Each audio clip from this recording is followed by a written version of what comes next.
আসসালামু আলাইকুম। আজকে চলে আসলাম গাজীপুরে। ফুল ফ্যামিলি এক হয়েছে ঈদের জন্য। তো আজকে আমরা বিরিয়ানি পাকাবো যাতে সব ফুল ফ্যামিলি একসাথে খেতে পারি। অনেক দিন পর এরকম মজা হচ্ছে।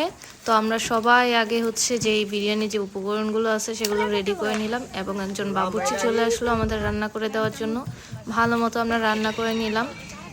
বড় পাতিলে আমরা রান্না বসিয়েছি। আমিও একটু ট্রাই করলাম নাড়ানাড়ি করার, কিন্তু মানে পারলাম না।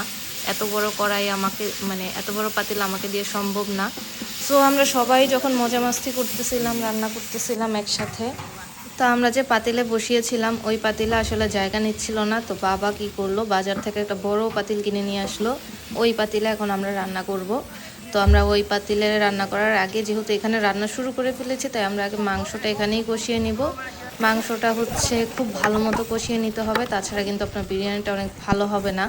তো আমাদের যে বাবুর্চি ছিলেন উনি ভালো মতো একটু কষিয়ে নিচ্ছিলেন, তো আমাকে একটু সাহায্য করতে বললেন, আমি সাহায্য করলাম।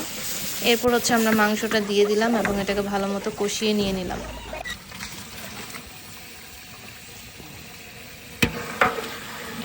কষানো শেষে এবার বাজার থেকে আনা বড় পাতিলে আমরা বসিয়ে দিলাম বিরিয়ানির জন্য। এই যে লুল্লু কিছুটা রান্না করার ট্রাই করতেছিল।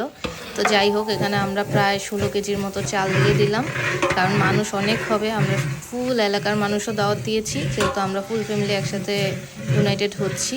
তো এখানে রান্নার পাশাপাশি আমরা বাকি উপকরণগুলো রেডি করে নিলাম, যেমন খেজুর, সালাদ, শসা, লেবু, টমেটো, বাকি যা আছে সব কিছু রেডি করে নিলাম। সাথে আমরা কিছু শরবতও বানিয়ে নিলাম, কারণ শরবত ছাড়া তো আর খাওয়া যাবে না। তো রান্না হয়ে গেলে আমরা বড় পাতিলটা যেখানে আমরা খাবারের আয়োজন করেছি সেখানে নিয়ে আসলাম।